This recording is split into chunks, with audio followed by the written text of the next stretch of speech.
মহেশতলার situation জানাটা অত্যন্ত জরুরি। একেবারে আজকের আপডেট আমাদেরকে জানাবেন, আমাদের সঙ্গে রয়েছেন আমাদের প্রতিনিধি পার্থ প্রতিম ঘোষ। পার্থ, জানাও কি পরিস্থিতি এখন?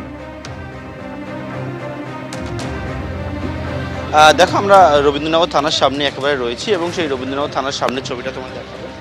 সেটি হচ্ছে একেবারে রবীন্দ্রনগর থানা ঢোকার যে রাস্তা, ওটা সন্তোষপুর থেকে সেই ঢোকার রাস্তা আমরা দেখতে পেয়েছি বিভিন্ন জায়গায় পুলিশের টহল। আজকে একেবারে কড়াকড়ি ব্যবস্থা সেটা গ্রহণ করা হয়েছে।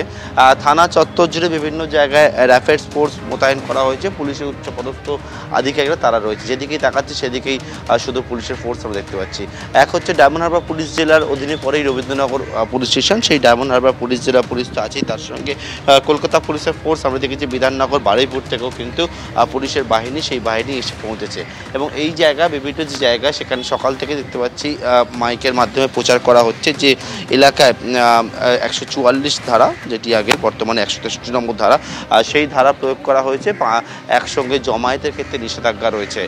তবে আজকে সকাল থেকে গোটা এলাকায় একটা থমথমে পরিবেশ রয়েছে। বিভিন্ন জায়গায় police, rapid force, tear shell নিয়ে লাঠিধারী পুলিশ তারা রয়েছে। এবং তোমায় বলছিলাম যে বিষয়টা, সেটা হচ্ছে এই যে রবীন্দ্রনগর থানায় ঢোকার যে রাস্তা, এলাকায় ঢোকার যে রাস্তা, সেই রাস্তা জুড়ে বিভিন্ন প্রান্ত থেকে, সেটা কলকাতা পুলিশ এলাকা থেকেও, সাবডে কলকাতা পুলিশ এলাকা, সেই সমস্ত জায়গা থেকে কিন্তু একেবারে পুলিশের পিকেট বিভিন্ন জায়গায় বসানো হয়েছে।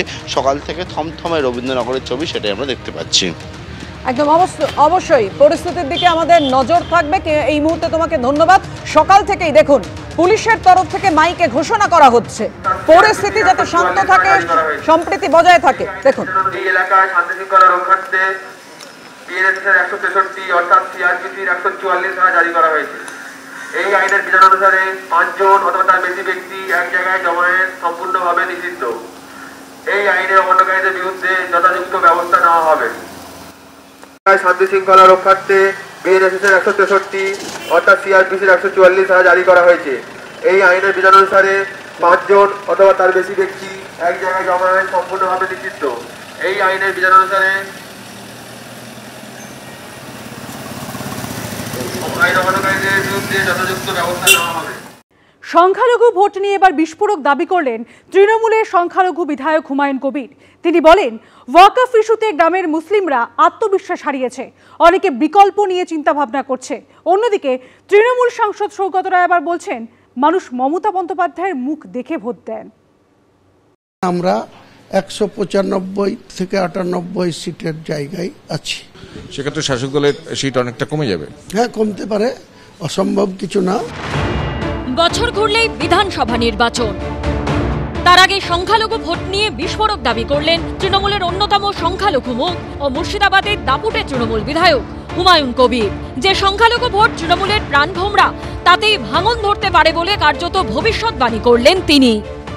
আমাদের এখানে তো সরকারটা আছে টিএমসির, সেখানে তারা ঠিকমতো আন্দোলন করতে পারছে না, বিরোধিতা করতে পারছে। হ্যাঁ, যে বিরোধিতা করা উচিত বা যেভাবে তাদের নিজেদের সম্পদটাকে রক্ষা করার জন্য যে ধরনের আন্দোলন করা উচিত।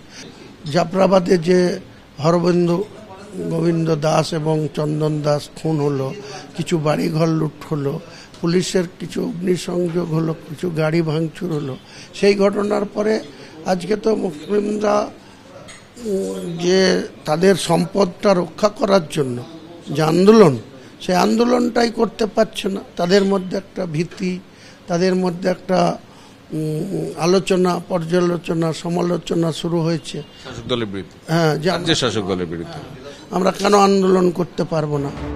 মুর্শিদাবাদ, মালদা, উত্তর দিনাজপুরের মতো সংখ্যালঘু অধ্যুষিত এলাকাগুলিতে একদা দাপট ছিল কংগ্রেসের। এই জেলাগুলিতে সিপিএম এর সংগঠনও শক্তিশালী ছিল, কিন্তু গত কয়েক বছরে সংখ্যালঘু ভোট পুরোপুরি চলে গেছে তৃণমূলের দিকে। কংগ্রেস সিপিএম শক্তিহীন হয়ে পড়েছে। কিন্তু বর্তমান পরিস্থিতিতে তৃণমূলের প্রতি সংখ্যালঘুদের একাংশের মধ্যে অসন্তোষ তৈরি হয়েছে বলে দাবি করছেন হুমায়ুন কবির। আর তার ফলে লাভবান হতে পারে কংগ্রেস সিপিএম, দাবি করছেন তৃণমূলেরই এই হেভিওয়েট সংখ্যালঘু বিধায়ক। যা এই মুহূর্তে হাওয়া, তাতে মুসলিম ভোটের যে 90% মমতা বন্দ্যোপাধ্যায়কে দেখে তৃণমূলের জোড়া ফুলে দেয়।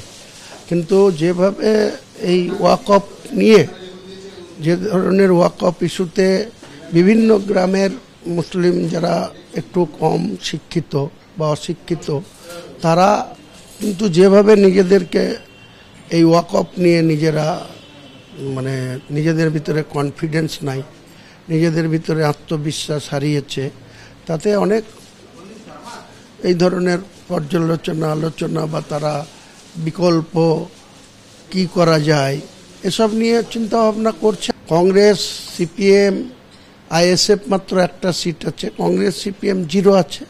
সেই 0 জায়গা থেকে আমার ধারণা কংগ্রেস সিপিএম তারা আগামী দিনে আইএসএফ জোট করে লড়বে, আর সেই জোট করে লড়লে তারা কিছু না হলেও 30 to 40 সিট তারা পেতে পারে। তবে তৃণমূল বিধায়ক হুমায়ুন কবির যখন এই বিস্ফোরক দাবি করছেন, তখন ভোট নিয়ে অন্য ভবিষ্যৎবাণী শোনা যাচ্ছে তৃণমূলের বর্ষিয়ান সাংসদ সৌগত রায়ের গলায়। আমি জানি যে মানুষ মমতা ব্যানার্জির মুখ দেখে ভোট দেন, মমতা ব্যানার্জিকে সামনে রেখে তৃণমূলকে বেছে নেন। সুতরাং বাকিগুলো স্পয়লার, ছোটোখাটো ইম্প্যাক্ট হবে। ওভারঅল একটা পুরো পশ্চিমবাংলা, সেই কুচবিহার থেকে তমলুক পর্যন্ত কোনো ইস্যু নেই যেটা মানুষকে এফেক্ট করে। সামনের বছর বিধানসভা ভোট, কি হবে ফলাফল, কার কথা সঠিক হবে, কার ভবিষ্যৎবাণী ভুল প্রমাণিত হবে, উত্তর মিলবে তখনই। কৃষ্ণেন্দু অধিকারী রিপোর্ট, এবিপি আনন্দ।